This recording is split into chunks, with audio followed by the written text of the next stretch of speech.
तो ये last lecture है हमारे चैप्टर इलेक्ट्रिक फील्ड स्ट्रेंथ का। सबसे पहली चीज़ जो हमें कंसिडर करनी है वो ये है कि हमें graphs of electric field strength देखना है। तो सबसे पहली बात ये है कि ये एक वेक्टर क्वांटिटी है।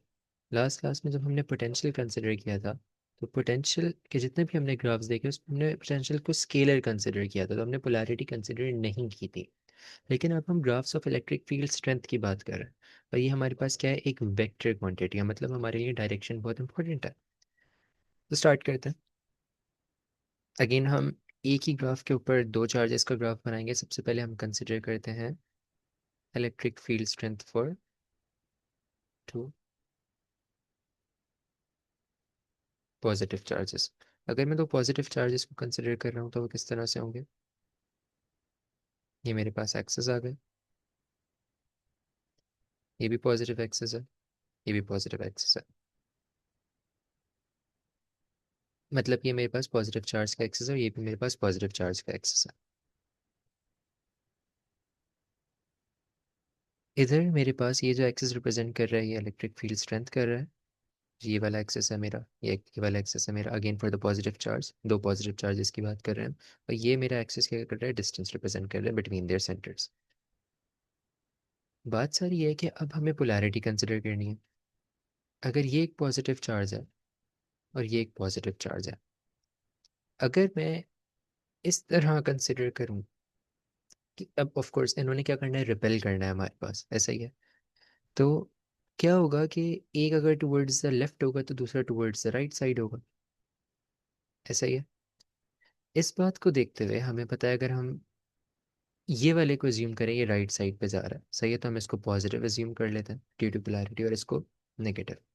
इसका मतलब क्या हुआ कि ये ग्राफ अब मेरे पास, अगर मैं इस वाले की बात करूं, ये है तो एक पॉजिटिव चार्ज, लेकिन सिंस ये लेफ्ट साइड पे मूव कर रही है, इसकी इलेक्ट्रिक फील्ड स्ट्रेंथ की डायरेक्शन लेफ्ट साइड के ऊपर है, तो हम इस ग्राफ को ऊपर से स्टार्ट नहीं कर सकते। क्यों? क्योंकि अगर फॉर एग्जांपल वैल्यू हमारे पास 8 थी तो वो -8 है, यहाँ पे ये +8 है। ये डिफरेंस हमारे पास है, दोनों electric field strength for positive charges, लेकिन डिफरेंस किस चीज़ का आ गया, डिफरेंस हमारे पास आ गया साइन का। तो यूजिंग दैट लॉजिक हम बोलेंगे ये ग्राफ हमारा किस तरह से बनेगा। ये ग्राफ हमारा नीचे से बनेगा फ्रॉम अ नेगेटिव वैल्यू, कुछ इस तरह से। मैं एक्सेस अपने थोड़े से बड़े कर देता हूँ।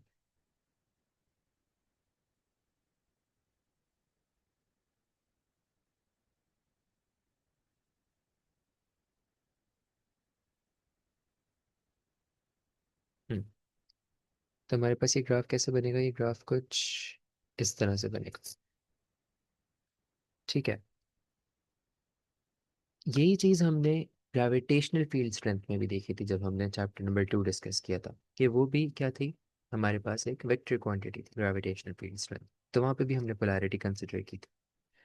दूसरा चार्ज मेरा दूसरा चार्ज मेरा पॉजिटिव रीजन से ही आएगा, क्योंकि वो अगर राइट साइड में मूव कर रहा है, हमने पोलैरिटी पॉजिटिव कंसिडर की हुई है, तो वो ऊपर से ही बनेगा और वो कुछ इस तरह से बनेगा। रिजल्टेंट किस तरह से बनाते हैं, अब तक तो हमें ये बात समझ आ गई है। हमने इतने ग्राफ्स ग्रेविटेशनल फील्ड स्ट्रेंथ के चैप्टर, सॉरी, ग्रेविटेशन के चैप्टर में भी देख लिया हमने, ग्रेविटेशनल पोटेंशियल और ग्रेविटेशनल फील्ड स्ट्रेंथ के ग्राफ्स देखे थे। हमने इस चैप्टर के अंदर इलेक्ट्रिक पोटेंशियल का ग्राफ देखा और अब हम इलेक्ट्रिक फील्ड स्ट्रेंथ के ग्राफ देख रहे हैं। हमारा रिजल्टेंट कुछ इस तरह से होगा। अच्छा, बात सारी ये है कि ये पॉइंट, ये जो मिडिल में ये पॉइंट है जो ये एक्सिस पे टच कर रहा है, क्या ये नल पॉइंट है या नहीं, तो ये द आंसर इज यस, ये एक नल पॉइंट है, क्योंकि हम किस चीज़ को कंसिडर कर रहे हैं, दो पॉजिटिव चार्जेस को। तो हमारे पास क्या है, एक नल पॉइंट है, और इसका रीज़न क्या है, क्योंकि हम दो पॉजिटिव चार्जेस को कंसिडर कर रहे हैं। यहाँ पे इलेक्ट्रिक फील्ड स्ट्रेंथ जीरो होगी, यहाँ रिपल्जन होगी हमारे पास, इन शॉर्ट। सिमिलरली अगर मैं दो नेगेटिव चार्जेस का ग्राफ बनाऊंगा, that would be exactly similar.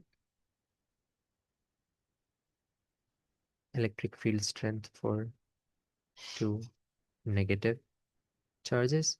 अच्छा, लेट से अब हम इसको कुछ इस तरह अज्यूम कर लेते हैं कि ये भी एक नेगेटिव चार्ज है, ये भी एक नेगेटिव चार्ज है अगेन, सही है। तो अब मैं इसके अंदर फ्लिप करके डायरेक्शन बना सकता हूँ। अगर मैं कहता हूँ कि मेरा जो फर्स्ट चार्ज है, इस तरह से मैंने जब इसको बनाया, ये भी नेगेटिव चार्ज के हैं, ये भी नेगेटिव चार्ज के लिए हैं, and again this is for distance. बात सारी ये है कि मैं ये बात कंसिडर कर सकता हूँ कि ये वाला जो है वो ऑपोजिट जा रहा है, सही है, जो उसकी एक्चुअल वैल्यू है उस पर नहीं जा रहा। मतलब अगर एक नेगेटिव चार्ज है, it was suppose to be -8, सही है, we can assume it to be what -8। लेकिन तो हमारे पास नेगेटिव चार्ज कहाँ से बनना चाहिए था, यूँ। लेकिन हम पोलैरिटी कंसिडर कर रहे हैं, ये पॉजिटिव राइट साइड पे, ये पॉजिटिव लेफ्ट साइड पे। अब ये ऑलरेडी एक नेगेटिव चार्ज है, लेकिन ये कहाँ जा रहा है, नेगेटिव रीजन में जा, ऐसे मतलब हमारी पोलैरिटी के मुताबिक नेगेटिव साइड पे जा रहा है। तो अगर इसका चार्ज -8 था, तो नेगेटिव जाने की वजह से नेगेटिव टाइम्स -8 क्या हो गया, +8। तो इन शॉर्ट हमारा ये ग्राफ अब यहाँ नहीं बनेगा, फ्लिप हो जाएगा। क्यों हो जाएगा, ड्यू टू पोलैरिटी। ओरिजिनली ऐसे बनना चाहिए था, बट पोलैरिटी क्या है, मेरे पास नेगेटिव है। पोलैरिटी पॉजिटिव होगी तो जैसा है वो वैसा ही रहेगा। तो पोलैरिटी नेगेटिव होने की वजह से क्या हुआ, मेरा ये ग्राफ फ्लिप हो जाएगा पॉजिटिव एक्सिस के अंदर। तो ये ग्राफ कुछ इस तरह से आ जाए। इंस्टेड ऑफ दिस, ये अगर तब होता कि मेरे पास यहाँ लेफ्ट साइड पे पोलैरिटी पॉजिटिव होती।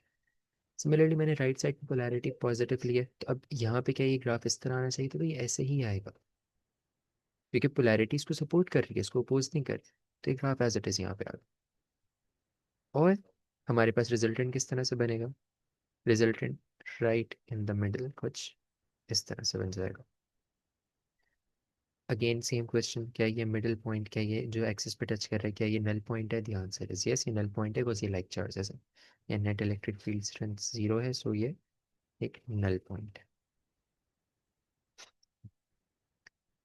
एक और ग्राफ देखते हैं, इसके अंदर हम दो अनलाइक चार्जेस को देखते हैं।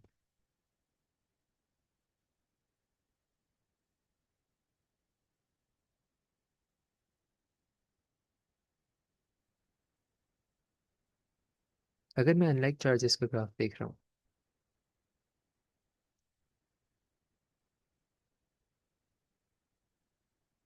एक को पॉजिटिव चार्ज कंसिडर किया, एक को नेगेटिव चार्ज कंसिडर किया, सेम डायग्राम बनाऊंगा, positive negative, right side is positive polarity के मुताबिक, लेफ्ट साइड इज नेगेटिव। इस पॉजिटिव और इस नेगेटिव को इस पॉजिटिव इस नेगेटिव से कंफ्यूज नहीं करो। उसका रीज़न क्या है, ये मेरे पास चार्जेस हैं, पॉजिटिव और नेगेटिव चार्जेस, ये पोलैरिटी है, जिस डायरेक्शन में मेरी इलेक्ट्रिक फील्ड स्ट्रेंथ है, the direction of electric field strength. अगर मेरे पास direction of electric field strength for the negative charge यूँ है और फॉर द पॉजिटिव चार्ज यूँ है, तो मुझे पता है कि मेरे पास पॉजिटिव चार्ज की इलेक्ट्रिक फील्ड स्ट्रेंथ क्या है, नेगेटिव है। और नेगेटिव चार्ज की इलेक्ट्रिक फील्ड स्ट्रेंथ सिंस वो राइट साइड पे है, तो वो पॉजिटिव है। सही है, मैं यहाँ लिखता हूँ, ये पॉजिटिव और ये ई नेगेटिव है, due to polarity, due to polarity. चलो, सबसे पहला काम हम ये करते हैं कि हम पॉजिटिव चार्ज बनाने चाहते हैं। हम अभी अभी पोलैरिटी भूल जाओ, अगर पोलैरिटी भूल जाए तो हम पॉजिटिव चार्ज कैसे बनाएंगे अपना, इस तरह बनाएंगे, हमें पता है हम क्यों बना रहे हैं। बात सारी ये है कि हम पोलैरिटी भूल नहीं सकते, क्योंकि ये एक वेक्टर क्वांटिटी। तो पॉजिटिव चार्ज क्या होगा, सिंस उसकी पोलैरिटी नेगेटिव है, वो फ्लिप कर जाएगा। अगर वो फ्लिप करेगा तो वो आएगा यहाँ, ये नेगेटिव चार्ज। नेगेटिव चार्ज अगर मैं पोलैरिटी भी भूल जाऊँ तो कैसे होगी, ऐसे। लेकिन मैं पोलैरिटी नहीं भूल सकता, मुझे पोलैरिटी कंसिडर करनी है। तो अब वो क्या है, मेरे पास ऑलरेडी पॉजिटिव है, मतलब मुझे उसको फ्लिप करने की ज़रूरत ही नहीं है, वो तो जिस डायरेक्शन में, उस डायरेक्शन में मैं ड्रॉ कर दूंगा इजीली, और वो मैंने कर दिया। रिजल्टेंट किस तरह से होगा, रिजल्टेंट कुछ इस तरह से होगा, दैट इज इट। क्या ये पॉइंट एक नल पॉइंट है, टर्निंग पॉइंट, तो ये नहीं, नॉट अ नल पॉइंट। क्यों, क्योंकि ये हमारे पास अनलाइक चार्जेस हैं, इनके बीच में अट्रैक्शन हो रही होती है, not a null point.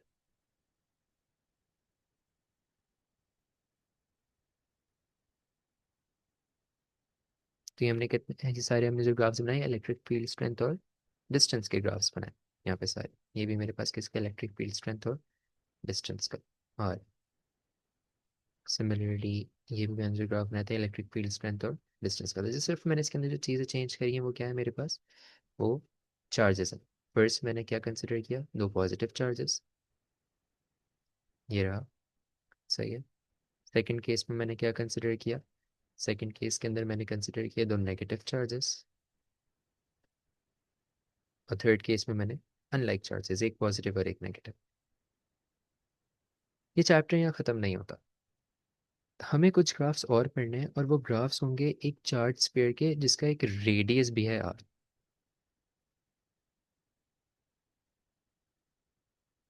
Graphs of charged sphere with radius R. अब हम एक स्फीयर की बात कर रहे हैं जिसका रेडियस क्या है हमारे पास आर। मतलब कि कुछ, अगर ये एक स्फीयर है मेरे पास, तो यहाँ से यहाँ तक का डिस्टेंस आर, मतलब इसकी सरफेस के ऊपर वो क्या डिस्टेंस कवर कर चुका है, दैट इज आर। सरफेस के ऊपर डिस्टेंस कितना है, आर। तो हम बात करेंगे दो पॉइंट्स की मजीद अब इन ग्राफ्स के अंदर, वी एस और E S, the potential at the surface and the electric field strength at the surface. सही है, मैं यहाँ पे ये लिख भी देता हूँ। वी एस हमें क्या रिप्रेजेंट कर रहा है, potential, electric potential at surface. और ई एस क्या रिप्रेजेंट कर रहा है, ई एस हमें रिप्रेजेंट कर रहा है, एक मिनट छोड़ो मैं, yes, electric field strength at the surface.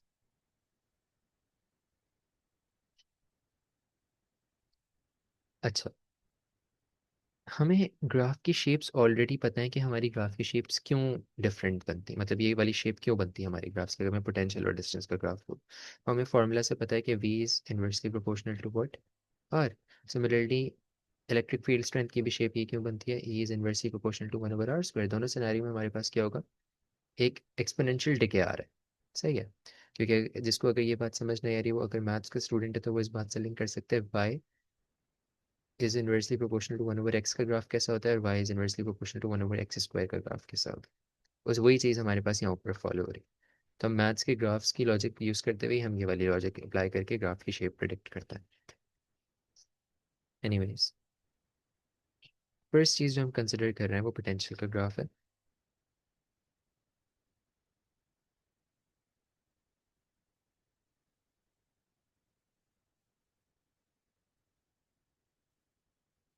Chart sphere है विद रेडियस आर, हमें पूरा अंदर से ग्राफ बनाना है, एज इन इस पॉइंट से, सही है, मिडिल पॉइंट से।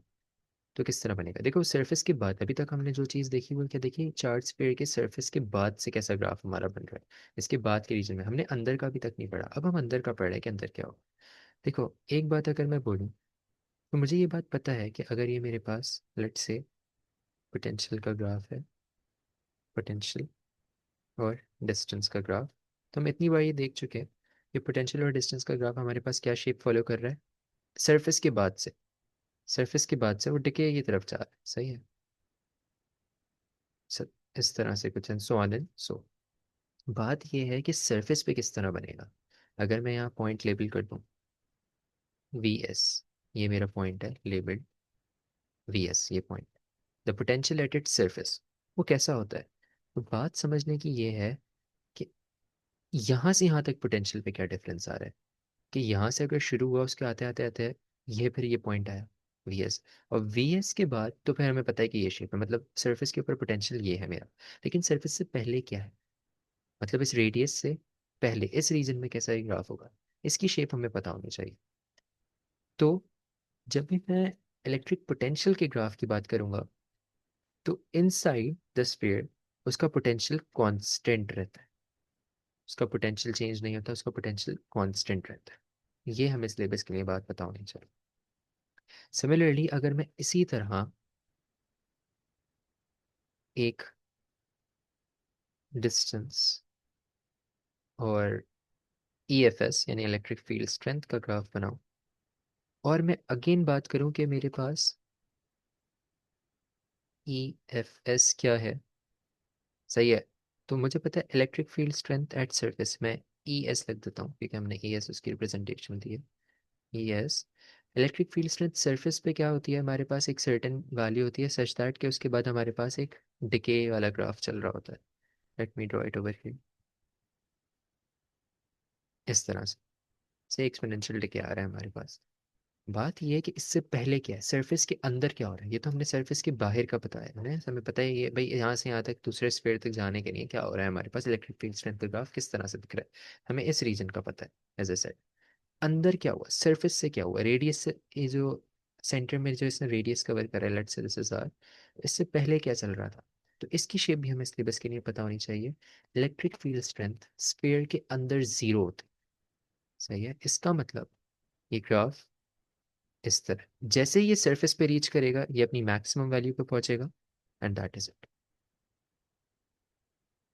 पोटेंशियल मेरे पास स्फीयर के अंदर कांस्टेंट रहता है, अपनी मतलब मैक्सिमम वैल्यू जो सरफेस पे थी वो वही वैल्यू कांस्टेंट अंदर रहती है। लेकिन अगर मैं इलेक्ट्रिक फील्ड स्ट्रेंथ की बात करूं, सरफेस के ऊपर जो वैल्यू है वो अंदर नहीं होती, क्योंकि अंदर मेरे पास इलेक्ट्रिक फील्ड स्ट्रेंथ जीरो होती है। ये वाली बात आपको सिलेबस के लिए पता होनी चाहिए।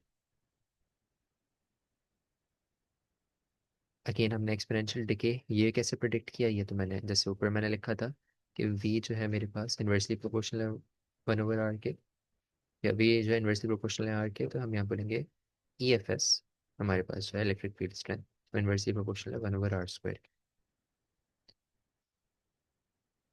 लास्टली एक चीज़ और जो हमें पढ़नी है before we conclude our class, तो इलेक्ट्रिक पोटेंशियल एनर्जी।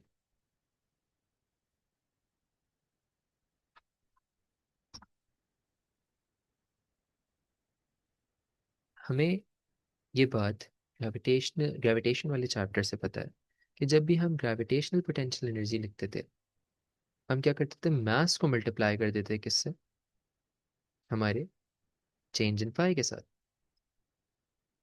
यहाँ पे मेरे पास फाई की जगह क्या है, इलेक्ट्रिक पोटेंशियल है, क्योंकि ग्रेविटेशनल पोटेंशियल था, हम यहाँ पे हम इलेक्ट्रिक पोटेंशियल कंसिडर कर रहे हैं। इलेक्ट्रिक पोटेंशियल क्या होता है, वोल्टेज। और हमारे पास कौन सी क्वांटिटी है जो कि डिपेंडेंट है इलेक्ट्रिक फील्ड्स के अंदर। For example gravitational potential energy के ग्रेविटेशन वाले चैप्टर के अंदर हमारे पास क्या था, मास था, सही है, जो कि हमारे पास रिस्पॉन्सिबल था हमारे लॉ ऑफ ग्रेविटेशन के लिए भी और हर चीज़ के लिए। मतलब मेन हमारे पास जो ग्रेविटेशनल फील्ड थी वो डिपेंडेंट थी मास के ऊपर। इलेक्ट्रिक फील्ड किस चीज़ पे डिपेंडेंट है, वो डिपेंडेंट है चार्ज के ऊपर। तो हमारे पास फॉर्मूला क्या बन जाएगा, हमारे पास अगर हम प्रिडिक्ट करें कि इलेक्ट्रिक पोटेंशियल एनर्जी का फॉर्मूला क्या है, तो पोटेंशियल तो एज इट इज़ आ गया, सही है, सिर्फ सिंबल्स का फर्क है।